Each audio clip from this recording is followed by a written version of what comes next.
Before we get into the module, I just want to do some setup for the demos. The sites I'll be working with will have some lists, and those lists will have data that comes from the Northwind sample database. I want to show you how you can set up the sites within your environment to have the same lists with the same data so you can follow along with the demos. So the first thing to do is follow this URL. It goes up to my SkyDrive where I have some files you can download. And you can just download all the files. None of them are very big. So just click them all and then click download and save that, and that'll be saved into your downloads folder. So come over to downloads here, and there's the file there.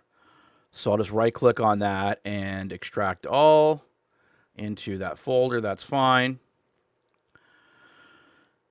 The way I generally create the list that I use in my demos is through this program here called Load Northwind. Now this requires that you have a SQL Server database somewhere with Northwind in it. So I've also included here the installation script you can use to create the Northwind database. So let me just go ahead and extract that out. Now, the entire Visual Studio project is here, but really all you need is the application. So I'll go into Load Northwind, bin, debug, and just right-click and run as administrator. And then here is where you put the connection string for your database. And here's where you put the URL to the site where you want to create the lists. So in this case, I want to create the list in a site called Demo. And I'll go ahead and click Create. And that'll go off and read the data out of the Northwind database and create the lists in the demo site. When this is finished, a little dialog box will pop up saying Done. Click OK. And then now we can come back over to our site. And this is how I started out. The site was empty. It was freshly created. And now if I just refresh it, you can see that I have customers list, an orders list, categories, products, and order details. And these lists are related. So for example, the products list has a lookup on the category list. So that's how you set up the site I'm going to be using in the Manage Code demos. Now let's take a look how to set up the site I'm going to be using with the JavaScript demos. For the JavaScript demos, we're going to be using a SharePoint 2013 app. And when we run the project in Visual Studio, it actually creates the app. So it's not going to really make sense to try to create the lists from an external application. So what we'll do is we'll actually create the lists in the SharePoint app itself. All right, so let's come back over to the files we downloaded from SkyDrive, and there should be a zip file called Load Northwind Lite in there. So let's extract that guy. And then inside of the extracted files, there should be two folders, one called Categories, one called Products. These contain part or all of the files that we'll be including in our Visual Studio project. Now, if you were following along in the first module, you'll already have a Visual Studio project created. I'm going to create a brand new project, but whether you're creating a new project or using the existing one, the steps are the same. So I'll say your file, new project, and we want to create an app for SharePoint. Click OK. Doesn't really matter what the name is or the site we're hosting. It does matter what kind of app we're creating. We want a SharePoint hosted app. We'll go ahead and click Finish. And then once the app is created, we can right-click on our project, choose Add New Item. We want to choose a list. It's the top option.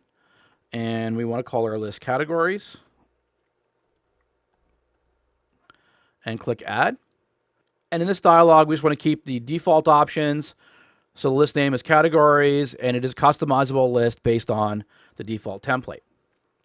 So go ahead and click Finish. And then inside of your Solution Explorer, you should now have a categories folder with two files, an element manifest and a schema. And then inside of that folder, there's another folder called categories instance, and it has an element manifest.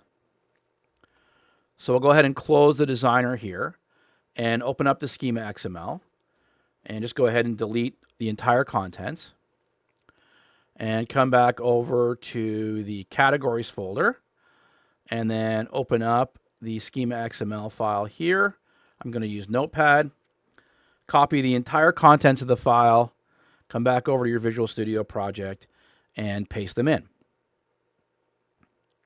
And then now open up the element manifest underneath the categories instance folder. Inside of here, there should be a list instance element. Inside of that element, we want to paste the contents of the data XML file over here in Windows Explorer. So just open that guy up. Again, copy the entire contents, come back over here and paste. So again, we want to paste the data rows inside of the list instance element. And now we repeat the process for the products list. So right click, add new, new item, not existing item. List, it's called products. Click add. Keep the defaults. Close the designer.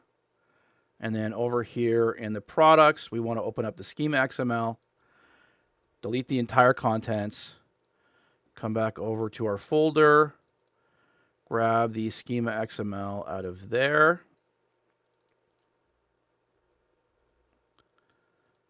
paste it in here, and then open up the element manifest for the products instance. And in the body here, we want to copy the contents of the data XML file.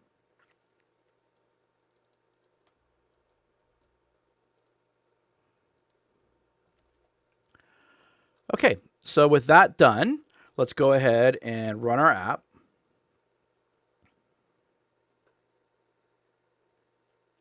Now I'll just ensure that the lists were created correctly. So I'll go to the address bar here, and we installed the app in /site/dev2, and the app is called SharePoint App 8.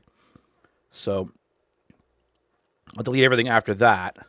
So you can see there's the URL. It's the app URL, or sorry, well, this is really the app URL /site/dev/SharePoint App 8. And then I'm going to add /lists/categories.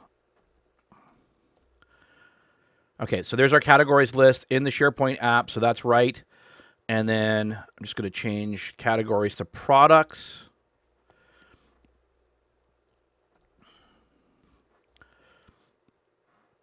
And there's the products list in the app, so that's right as well. So with these steps done, you'll have the lists and the data in the lists to follow along with the demos in this module and throughout the remainder of the course.